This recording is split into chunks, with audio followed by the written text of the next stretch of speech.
नमस्कार। मैं Nitin Kumar Jangid, lecturer electrical, GPC Hanumangarh के इस यूट्यूब चैनल पे आज हम बात करेंगे ऑटो ट्रांसफार्मर के बारे में। लास्ट लेक्चर में हमने देखे स्टेप डाउन ऑटो ट्रांसफार्मर और ऑटो ट्रांसफार्मर हमारा टू वाइंडिंग ट्रांसफार्मर से डिफरेंट कैसे है।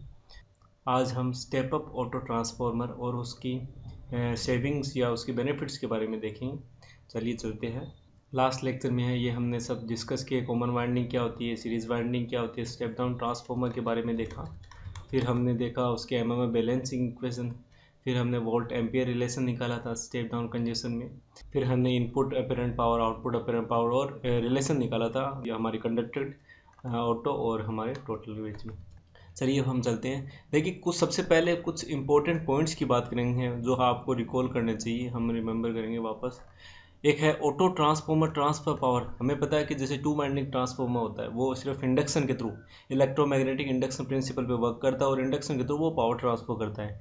लेकिन हमारा ऑटो ट्रांसफार्मर इंडक्शन के साथ साथ कंडक्टेड पावर, कंडक्शन प्रिंसिपल पे भी वर्क करता है और वो पावर कंडक्शन के द्वारा भी ट्रांसफर करता है। तो ऑटो जो ट्रांसफर करता है पावर वो थ्रो इंडक्शन जिसे हम ट्रांसफॉर्म्ड पावर बोलते हैं और थ्रो कंडक्शन जिसे हम कंडक्टेड पावर बोलते हैं। ठीक है, इस इंडक्शन पावर को आप इंड्यूस्ड पावर भी बोल सकते हैं या आप ट्रांसफॉर्म्ड पावर भी बोल सकते हैं, बिकॉज ये ट्रांसफॉर्म हो रही है ना, ट्रांसफर हो रही है ट्रांसफॉर्मर के एक्शन से, इसलिए हम इसे ट्रांसफॉर्म्ड पावर भी बोलते हैं। जैसे टू वाइंडिंग ट्रांसफॉर्मर होता है ना, उसकी पावर है, इसलिए हम इसे ट्रांसफॉर्म्ड पावर भी बोल सकते हैं या इंड्यूस्ड पावर भी बोल सकते हैं। और कंडक्शन प्रिंसिपल हमारी एक्स्ट्रा पावर है जो ऑटो ट्रांसफॉर्मर में मिलेगी। याद रखना, पावर ऑफ कॉमन वाइंडिंग और सीरीज वाइंडिंग वही होती है हमारी पावर ट्रांसफॉर्म्ड बाई इंडक्शन, या हम जिसे बोलते हैं ट्रांसफॉर्म्ड पावर। ठीक है, और जो हमारी कंडक्शन होती है, कंडक्शन क्या होती है, जब करंट हमारी एंटर करती है लोड से सोर्स में तो वो कहलाती है कंडक्शन करंट। और किसके द्वारा करेगी? सीरीज वाइंडिंग के द्वारा। ये हम देखेंगे कि कंडक्शन पावर कैसे निकालेंगे और इंडक्शन पावर, जैसे हमने लास्ट लेक्चर में भी देखा था, सेम प्रोसेस हम यहाँ पे स्टेप अप ट्रांसफार्मर इस सीरीज में देखेंगे। ठीक है, फिर हमने देखा कि अपरेंट पावर होती है ऑटो ट्रांसफार्मर में, वो क्या होती है? सम होती है किसकी? ट्रांसफॉर्म्ड अपरेंट पावर या टू वाइंडिंग ट्रांसफार्मर में जो पावर होती है वो, और एक होती है कंडक्टेड अपरेंट पावर। ठीक है, जहाँ पे हमारी एस टोटल, जिसे हमने एस ऑटो ट्रांसफर की एस टोटल पावर क्या होती है? एस इंडक्स इंड्यूस्ड या जिसे हम ट्रांसफॉर्म पावर बोल सकते हैं, और एस कंडक्टेड। ठीक है, और एस कंडक्टेड के हमने फॉर्मूले डेराइव किए थे फिर लास्ट लेक्चर में, वो होता है एस ऑटो इंटू 1/अल्फा है, जहाँ अल्फा है हमारा ऑटो ट्रांसफॉर्मेशन रेशियो। ठीक है, सेम ऐसे ही एस इंड्यूस या जिसे हम ट्रांसफॉर्म पावर बोल सकते हैं वो होगी एस ऑटो इंटू 1/अल्फा है, जहाँ अल्फा है हमारा ऑटो ट्रांसफॉर्मेशन रेशियो। ठीक है, ऑटो ट्रांसफॉर्मेशन रेशियो क्या होता है? Volt at high voltage side और voltage at low voltage side का रेशियो, या हम ये बोल सकते हैं turn side high voltage side with respect to turn side low voltage side का रेशियो हमारा कहलाता है ऑटो ट्रांसफॉर्मेशन रेशियो, जो हमने लास्ट लेक्चर में भी देखा था, यहाँ भी देखेंगे। अब देखिए स्टेप अप ट्रांसफॉर्मर की बात करते हैं। जैसे ऑटो ट्रांसफॉर्मेशन रेशियो क्या था हमारा? Alpha equal to V H upon V L, V H upon V L equal to N H upon N L.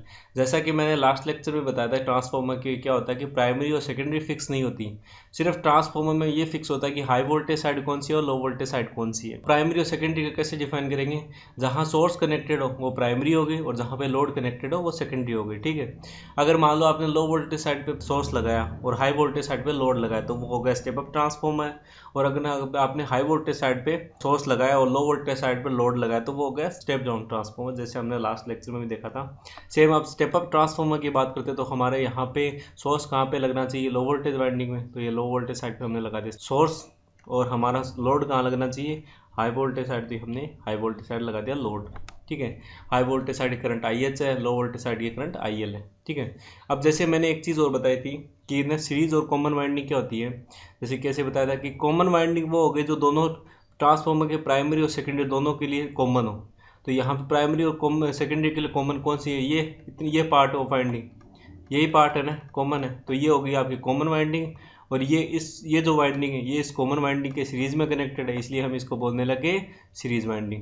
देखिए ये है हमारा डॉट कन्वेंशन के बारे में मैंने लास्ट लेक्चर में भी कहा था कि जैसे क्या होता है कि आप डॉट इस जगह प्लेस करिए जहाँ पे अगर लोड की बात करें तो लोड में डॉट से करंट जाना चाहिए, मतलब डॉट से करंट लीव करें, और सोर्स में डॉट में करंट एंटर करें। तो यहाँ पे डॉट प्लेस कर दिया और यहाँ पे इस डॉट से लोड में करंट जाएगा, ये देखिए जा रहा है ना, लोड में करंट जा रही है इस डॉट से, तो एक डॉट से लीव करना चाहिए, एक डॉट से एंटर करना चाहिए। ठीक है, फिर उसके बाद हमारे हाई वोल्टेज साइड के टर्न्स हो गए N H, low voltage side के टर्न्स हो गए NL। तो अगर ये टर्न्स, ये पूरी वाइंडिंग के टर्न्स है NH और इतने से टर्न्स है NL, तो ये टर्न्स क्या हो गए हमारे NH माइनस NL। ठीक है, ये नंबर ऑफ टर्न्स हो गए NH माइनस NL। ओके, अब यहाँ पे करंट फ्लो हो रही है, यहाँ पे करंट फ्लो हो रही है, तो कॉमन वाइंडिंग में भी करंट फ्लो होगी। अब जैसे कैसे क्या पता चलेगा, इसकी डायरेक्शन कैसे पता चलेगी, जैसे मैंने ये बताया था कि एक बात पता है कि आपको करंट किस साइड ज़्यादा होगी, हाई वोल्टेज साइड या लो वोल्टेज साइड। तो ये आपको पता है कि लो वोल्टेज साइड करंट ज़्यादा होती है। ठीक है, तो यहाँ पे करंट ज़्यादा है, फिर इसका कुछ पार्ट यहाँ चला गया। जैसे मान लो यहाँ पे 5 एम्पियर का करंट है और ऊपर 2 एम्पियर चली गई, तो नीचे कितनी बची, 3 एम्पियर। तो 3 एम्पियर करंट इस डायरेक्शन में जा रही है ना, तो इसलिए मैंने इसको डाउनवर्ड डायरेक्शन में शो किया है। ठीक है, और फिर इस करंट आई की वैल्यू निकालने के लिए आपको केसीएल निकालना है इस नोड पे। तो I L equal to I H plus I, जैसे हम केसीएल में बोलते हैं current incoming to current out going.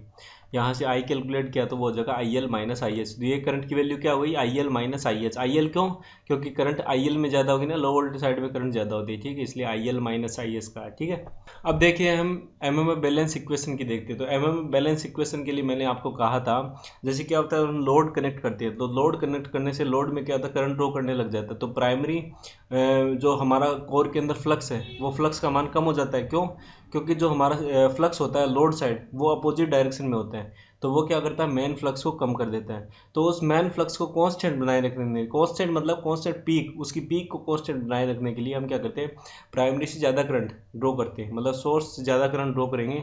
तो वो क्या करते हैं, इतना करंट ड्रॉ करेंगे कि वो सेकेंडरी का जो एमएमएफ है उसके बराबर अमाउंट का एमएमएफ और प्रोड्यूस कर दें। तो फिर हमारा क्या होता है कि जो फ्लक्स है वो कांस्टेंट मेंटेन हो जाएगा। ठीक है, ऐसे ही करेंगे हम। ये होती है हमारी एमएमएफ बैलेंसिंग इक्वेशन के लिए। ठीक है, अब देखते हैं यहाँ पे मैंने आई नोट नो लोड करंट को नेगलेक्ट किया है। ठीक है, नो लोड करंट को नेगलेक्ट करके लेके चल रहा हूँ, तो आप देखना ना, जैसा हमने देखा था। अब स्टेटमेंट देखिए, when load is connected current I flows in common winding. ठीक है, कॉमन वाइंडिंग के अंदर आई करंट फ्लो होगी। It has tendency to reduce main flux but the primary current I L जो होगी ना, ठीक है, ये प्राइमरी करंट आई एल है, ये increases in such A way that the MMF in series winding, जो एमएमएफ हमारा सीरीज वाइंडिंग में, वो न्यूट्रलाइज करते हैं किसको, एमएमएफ इन कॉमन वाइंडिंग। तो कॉमन वाइंडिंग का एमएमएफ और सीरीज वाइंडिंग का एमएमएफ इक्वल हो जाए, वो होती है हमारी एमएमएफ बैलेंसिंग इक्वेशन। तो हमारी सीरीज वाइंडिंग में एमएमएफ क्या है, एमएमएफ होता है number of turns into current. तो NH minus NL into current क्या है IH equal to common winding में, कॉमन वाइंडिंग के टर्न्स क्या है NL और करंट क्या I, तो NL into I. NH into minus NL into IH, तो ये हो गया। और हमारा NL क्या है, हमारा NL, और I क्या है IL माइनस IH। इसको रखा, फिर हमें फाइनली मिलेगा NH IH equal to NL IL। यहाँ से हम क्या कह सकते हैं, NH अपॉन NL क्या होता है हमारा ऑटो ट्रांसफॉर्मेशन रेशियो। तो उसका मतलब क्या हुआ, IL upon IH equal to alpha A. इसको हम मतलब हम ये कह सकते हैं current at low voltage side का ratio with current at high voltage side का रेशियो हमारा कहलाता है ऑटो ट्रांसफॉर्मेशन रेशियो। अब देखिए वोल्ट एम्पियर रिलेशन देखने हैं। वोल्ट एम्पियर रिलेशन के लिए मैंने आपको जैसा हमने स्टेप डाउन ट्रांसफॉर्मर में किया था, वैसे हम स्टेप अप में देखेंगे। देखिए कंडक्शन करंट कौन सी होती है, जो करंट एंटर करे लोड में, किससे, सोर्स से एंटर करे, और किसके द्वारा, सीरीज वाइंडिंग के द्वारा एंटर करेगा। ठीक है, अब हमें अपेरेंट पावर निकाल दें इंडक्शन के द्वारा या ट्रांसफॉर्म्ड पावर। तो इंडक्शन प्रिंसिपल हमने क्या बताया था, मैंने बताया था कि या तो सीरीज वाइंडिंग की पावर या आपकी कॉमन वाइंडिंग की पावर, वो क्या होती है, पावर ट्रांसफॉर्म्ड बाई इंडक्शन, या हम जिसे हम ट्रांसफॉर्म्ड पावर बोलते हैं ना। तो यहाँ पे हमारा कॉमन वाइंडिंग में वोल्टेज क्या है VL और करंट क्या IL माइनस IH, और यहाँ सीरीज वाइंडिंग में वोल्टेज क्या है VH माइनस VL और करंट क्या है IH। देखो हमने ऐसे लिखा है, ये होती है। और अब कंडक्शन की बात करते हैं, तो आपको एक चीज़ बताया, तो कंडक्शन में अगर पावर निकालनी है उन्हें, तो हमारी करंट कौन सी है जो लोड में जा रही है सोर्स से, तो करंट है IH, IL का छोटा सा पार्ट IH जा रहा है, और यहाँ पे सप्लाई वोल्टेज क्या है VL। तो कंडक्शन की पावर क्या होगी, सप्लाई वोल्टेज इनटू जो करंट आपकी लोड में डायरेक्टली जा रही है, जो करंट आपकी लोड में, जैसे ये करंट डायरेक्टली आपकी लोड में जा रही है, तो ये हो गया कंडक्शन करंट है ना। और कुछ पार्ट ऑफ करंट आपकी कॉमन वाइंडिंग के थ्रू ट्रांसफर होते हैं, ये हो गया इंडक्शन और ये हो गया कंडक्शन। तो कंडक्शन कौन सी, जो सोर्स से लोड में जो करंट जा रही है वो हो गई कंडक्शन। ये कौन सी है IH, और वो वोल्टेज क्या है VL। तो हमारी कंडक्शन पावर क्या हो गई VL इंटू IH। अब इनपुट पावर ऑटो ट्रांसफॉर्मर का देख रहे हो, VL इंटू IL लिख दो या VH इंटू IH कर दो। तो ये हमने ऐसे ही किया है, आउटपुट VH इंटू IH किया है और इनपुट VL इंटू IL, और जो हम इनपुट आउटपुट या ऑटो ट्रांसफॉर्मर का V रेटिंग वो रख सकते हैं। ठीक है, अब देखिए हमें रेशियो निकालना कंडक्शन ऑटो का, तो कंडक्शन पावर क्या है हमारा VL इंटू IH। तो V L into I H upon V H into I H equal to ये V L upon V H, और ये हो गया 1 अपॉन अल्फा ए। तो अल्फा ए हमारा क्या है, ऑटो ट्रांसफॉर्मेशन रेशियो। तो अगर आपको कंडक्शन पावर निकालनी हो, कंडक्शन वोल्ट एम्पियर रेटिंग निकालनी हो, तो वो क्या हो जाएगी, S auto volt ampere at auto into 1 upon alpha A. इससे हमें कंडक्शन वोल्ट एम्पियर या अपेरेंट पावर ऑफ कंडक्शन की निकाल सकते हैं थ्रू कंडक्शन, ठीक है। सेम इंडक्शन प्रिंसिपल में देखते हैं। तो इंडक्शन में या तो आप V H minus we L into I H रखो या we L into I L minus I H रखो, दोनों एक जैसी बात है, कोई ज़्यादा फर्क नहीं है, ठीक है। एक ही चीज़ है, दोनों पावर तो दोनों इक्वल ही है। तो आप या तो इसको रखो या उसको रखो, कोई दिक्कत नहीं है। तो हम यहाँ पे V H minus we L upon I H रख देते हैं, V H minus we L into I H upon V H into I H, ठीक है। और यहाँ पे आप इनपुट को ऑटो को चाहे ये रखो चाहे वो ये रखो, कोई दिक्कत नहीं है, आप दोनों से इक्वेशन निकाल सकते हैं, ठीक है। फिर हमारा V H minus we L upon V H, I H से आई एच कैंसिल हो गया, ये देखो आई एच से आई एच कैंसिल हो गया, हमें मिलता है V H minus we L upon V H, और यहाँ से हम वी एच करे से 1 हो गया, 1 minus we L upon V H हो गया। तो हमारी जो ट्रांसफॉर्म पावर जिसे हमने एस ट्रांस लिखा है या हम एस इंड्यूस्ड लिख सकते हैं, इंड्यूस्ड पावर, वो क्या होती है, एस ऑटो ट्रांसफॉर्मर की rating into 1 minus 1 upon alpha है। तो यहाँ से हम transformed volt ampere rating S trans या हम S induced volt ampere rating by induction principle, वो क्या होती है, एस ऑटो, ठीक है, इंटू 1 माइनस 1 अपॉन अल्फा है। ये दोनों फॉर्मूला आप याद रखना, ये बहुत इंपॉर्टेंट है। इंडक्शन प्रिंसिपल के थ्रू या कंडक्शन वोल्ट एम्पियर रेटिंग और इंडक्शन वोल्ट एम्पियर रेटिंग, या जिसे हम बोलते हैं ट्रांसफॉर्म्ड वोल्ट एम्पियर रेटिंग, इन दोनों फॉर्मूला की सहायता से आप निकाल सकते हो। अब देखिए, हमें पता है कि जैसे 2 वाइंडिंग ट्रांसफॉर्मर क्या होता है, 2 वाइंडिंग होती है ना, ये 2 वाइंडिंग ट्रांसफॉर्मर है, इसमें क्या होता है, 2 वाइंडिंग होती है। लेकिन हम ऑटो ट्रांसफॉर्मर क्या करते हैं, ऑटो ट्रांसफॉर्मर हमें पता है कि जब ये पॉइंट, दोनों पॉइंट, मतलब इस पॉइंट को और इस पॉइंट को मैच करा दूं, एक टर्मिनल यहाँ से ले लूँ और दूसरा यहाँ पे, इन दोनों को यहाँ से कनेक्ट कर दूँ, ठीक है। तो फाइनली हम क्या कर सकते हैं, हमें वोल्टेज उतना ही मिलेगा। इसका मतलब क्या हुआ कि अगर ये इस वाइंडिंग को हटा दूँ मैं, ठीक है, इस वाइंडिंग को हटाने के बाद में हमें वोल्टेज वैसे के वैसे ही मिलेगा। ये देखो यहाँ पे वोल्टेज उतना का उतना ही मिल रहा है, ठीक है। इसका मतलब क्या हुआ, जो 2 वाइंडिंग ट्रांसफॉर्मर में 2 वाइंडिंग थी, उसको हमने सिर्फ एक ही वाइंडिंग का इस्तेमाल किया है, हाई वोल्टेज वाइंडिंग का, जिसमें हाई नंबर ऑफ टर्न्स ज़्यादा होंगे, क्योंकि उसमें स्टेप डाउन और स्टेप अप प्रिंसिपल दोनों हम इस्तेमाल कर सकते हैं, ठीक है। तो जैसे कि हमने यहाँ पे क्या किया, 2 वाइंडिंग ट्रांसफॉर्मर की एक वाइंडिंग को हटा दिया और दूसरी वाइंडिंग को, एक वाइंडिंग को रखा है। तो हमें पता है जब एक वाइंडिंग को रखा है और ट्रांसफॉर्मर की वाइंडिंग किससे बनी होती है, कॉपर की, ठीक है। तो हम ये कह सकते हैं कि जो कंडक्टर मटेरियल था, जो वाइंडिंग का कंडक्टर मटेरियल है, वो कम जरूरत पड़ी, तो हम ये कह सकते हैं कि सेविंग इन कंडक्टर मटेरियल। या अब जैसे बना वो कॉपर का है, तो हम ये भी कह सकते हैं सेविंग हो गए कॉपर में। अब वो कितनी सेव होगी, अगर मान लो हम 2 वाइंडिंग ट्रांसफॉर्मर से ऑटो ट्रांसफॉर्मर बनाते हैं, तो हमें कितने परसेंटेज सेव या कितनी सेविंग होगी, वो हम कैसे डिसाइड करेंगे। उसके लिए हम इक्वेशंस निकालते हैं, उसके हम डेरिवेशंस देखते हैं कि अगर मान लो 2 वाइंडिंग ट्रांसफॉर्मर से आप ऑटो ट्रांसफॉर्मर बनाते हो, तो आपकी कंडक्टर मटेरियल या कॉपर में कितनी सेव होती है, कितने से कॉपर की बचत होती है, कितने कॉपर वायर की बचत होती है, कितने लेंथ ऑफ कॉपर वायर की बचत होती है, वो हम देखेंगे अभी डेरिवेशंस के थ्रू, है ना। सेविंग इन कंडक्टर मटेरियल्स और सेविंग ऑफ कॉपर देखते हैं। तो हमें पता है कि जैसे वेट पे डिपेंड करता है ना, जैसे कॉपर कितना लिया, ठीक है। तो वेट क्या होता है, हमने पढ़ा है ना पहले, हमारा जो डेंसिटी होती है, डेंसिटी क्या होती है, mass upon volume, mass upon volume होता है। तो यहाँ पे मास क्या हो गया, हमारा वेट क्या हो गया, वॉल्यूम इनटू कॉपर डेंसिटी, ठीक है। और कॉपर डेंसिटी हमें पता कांस्टेंट होती है। तो कांस्टेंट अगर मान लो हम इसको प्रोपोर्शनली चीज शो करते तो कांस्टेंट क्या हो जाता, हमारा हट जाता। तो हमें क्या मिलता है, weight of copper proportional to volume of copper, ठीक है।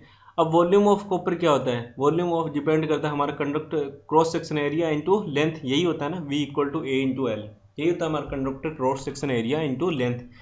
अब जैसे क्या होता है कि आपको अगर मैं बोल रहा हूँ कि कंडक्टर की रिक्वायरमेंट चाहिए या कंडक्टर चाहिए, तो आप कैसे कंडक्टर की डिफाइन कैसे करोगे, क्रॉस सेक्शन एरिया कैसे डिफाइन करोगे, ये हम बताते हैं करंट रेटिंग में। अगर मान लो आप ज़्यादा करंट के लिए कंडक्टर चाहिए, तो वो कंडक्टर मोटा होना चाहिए, मतलब उसका क्रॉस सेक्शन एरिया क्या होना चाहिए, ज़्यादा होना चाहिए। और अगर करंट रेटिंग कम का हो, तो उसका क्रॉस सेक्शन एरिया कम होना चाहिए, मतलब पतला कंडक्टर चाहिए, यही करते हैं हम। तो हम कंडक्टर का क्रॉस सेक्शन एरिया किस पे डिपेंड करता है, करंट रेटिंग पे। करंट रेटिंग मतलब करंट रेटिंग क्या है, उसके अकॉर्डिंग हम कंडक्टर का क्रॉस सेक्शन एरिया डिसाइड करते हैं, ठीक है। तो कंडक्टर का क्रॉस सेक्शन एरिया किस पे डिपेंड करता है, करंट रेटिंग पे। और कंडक्टर की लेंथ किस पे डिपेंड करती है, कंडक्टर की लेंथ डिपेंड करती है नंबर ऑफ टर्न्स पे। कैसे, जैसे मान लो आपको 1 मीटर लंबा तार हो, उसमें आपने घुमा के 50 टर्न्स बनाए, ठीक है। अगर आप 100 टर्न्स बनाने हो तो आपको कितना नंबर वायर लेना पड़ेगा, 2 मीटर वायर लेना पड़ेगा। ठीक है, तो इसका मतलब हम ये कह सकते हैं कि हमारा लेंथ ऑफ कंडक्टर है ना, वो नंबर ऑफ टर्न्स पे डिपेंड कर, मतलब नंबर ऑफ टर्न्स ज़्यादा होंगे तो कंडक्टर की लेंथ ज़्यादा होगी। तो फाइनली हम क्या कह सकते हैं, वेट ऑफ कॉपर डिपेंड किस पे करता है, number of turns into current पे। ठीक है, number of turns into current क्या होता है हमारा एमएफ। तो हम फाइनली ये बोलेंगे कि weight of copper proportional to MF.